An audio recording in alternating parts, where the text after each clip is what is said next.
The year was 175 after Christ. The Roman Empire was facing its darkest hour. A deadly plague was sweeping through the cities, killing thousands of citizens every single day. On the cold, bloody northern borders, brutal barbarian tribes were constantly attacking. At the center of this chaos stood one man, the philosopher emperor, Marcus Aurelius. He was exhausted, sick, and carrying the weight of the entire Western world on his shoulders. But Marcus Aurelius had one great comfort.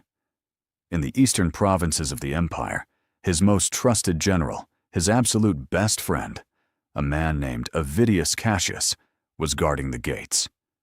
Cassius was a brilliant military mastermind. He had saved Rome in many battles, and Marcus Aurelius loved him like a biological brother. The emperor trusted him with his armies, his secrets, and his life. But history has a brutal rule. The deepest cuts never come from your open enemies. They always come from the people who eat at your table. While Marcus Aurelius was fighting for his life on the freezing battlefields of the Danube, a false rumor reached the east. The rumor said that the emperor was dead. Instead of mourning his friend, instead of protecting his brother's family, Avidius Cassius saw an opportunity. The venom of ambition took over his heart. Within 24 hours, Avidius Cassius raised his sword, declared himself the new emperor of Rome, and committed the ultimate act of high treason. He turned the entire Eastern army against his best friend. Imagine the psychological shock. When the message reached Marcus Aurelius in his cold military tent, the world stood still.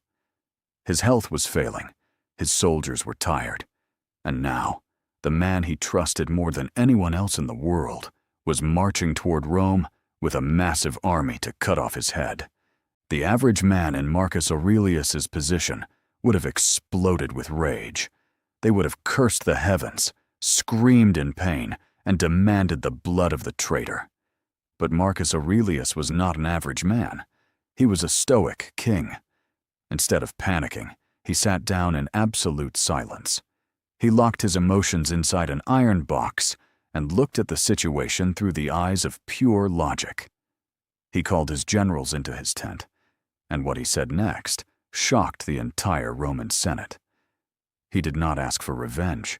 He looked at his men and said, "If the danger was only to myself, I would have let this go. But we must protect the peace of Rome." Marcus Aurelius knew that if a full civil war started, millions of innocent Romans would die just because of one friend's greed. Let us look at the first ultimate law Marcus Aurelius used to survive this ultimate betrayal. Lesson number 1. Master your first internal reaction. Marcus Aurelius famously wrote in his journal, "You have power over your mind, not outside events. Realize this, and you will find strength."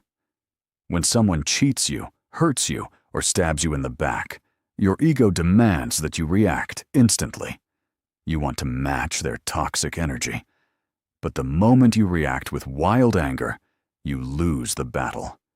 You allow the traitor to control your mind. Marcus Aurelius stood before his remaining soldiers and gave a legendary speech. He told them that he felt no hatred toward Avidius Cassius.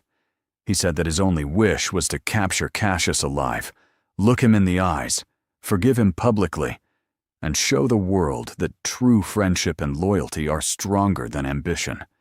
This is the ultimate mindset of a king. He refused to let his friend's bad character destroy his own virtue. Lesson number 2. The shield of absolute focus. While Avidius Cassius was busy spreading lies and building his army of rebels, Marcus Aurelius did not waste a single minute reading the propaganda or crying in isolation. He focused entirely on preparing his legions. He redirected all his pain into dark, calculated discipline. When the world turns against you, the ultimate danger is your own wandering mind. You spend precious hours asking, "Why did they do this to me?" You play the victim card. Marcus Aurelius taught us that the only correct answer to betrayal is massive, undeniable action. While your haters are busy talking behind your back, you must be busy building your future, upgrading your skills, and executing your goals with cold precision. Let your work be your only noise. Lesson number 3. Expect disloyalty as a law of nature. Marcus Aurelius started every single day with a mental exercise. He told himself, "The people I deal with today will be ungrateful, arrogant, and dishonest. They are like this because they cannot distinguish good from evil." Betrayal only destroys you when you foolishly assume that everyone has the same pure heart as you. People will change when their personal interests change.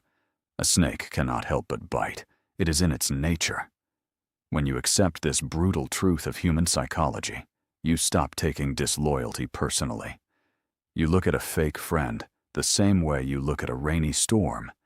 It is simply an external event that you must navigate with an iron mind. As the imperial armies of Marcus Aurelius began their long march to the east to face the rebel forces, something extraordinary happened. The soldiers of Avidius Cassius began to see the massive contrast between the two leaders. They saw Cassius as a greedy traitor who wanted power, and they saw Marcus Aurelius as a wise, calm father figure who wanted peace.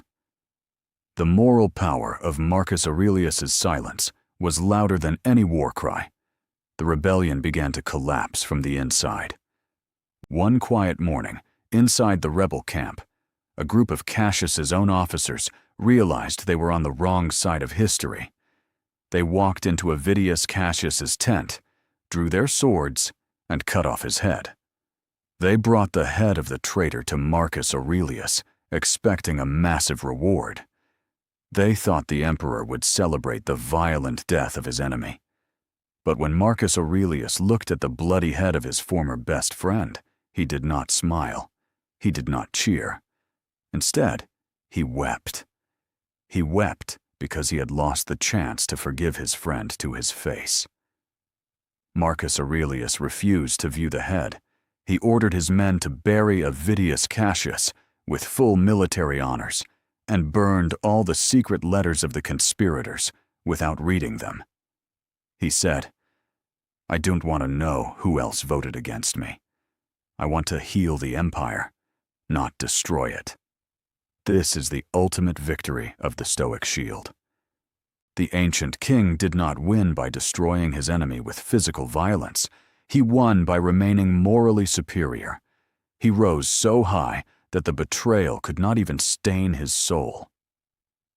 My friends, as you navigate your own life, you will encounter your own Avidius Cassius. You will face people who wear the mask of loyalty but carry envy in their hearts. When that day comes, do not descend into the mud with them. Do not seek petty revenge. Wear the Stoic shield. Focus on your empire, master your emotions, and rise so incredibly high that their daggers can no longer reach your height. Your absolute success will be their ultimate defeat, and your silence will be their loudest punishment. If you are ready to build an iron mind and rise above the noise of fake people, type, "I wear the shield" in the comments below. Subscribe to the Ancient Core. Stay wise, stay guarded, stay unshakable.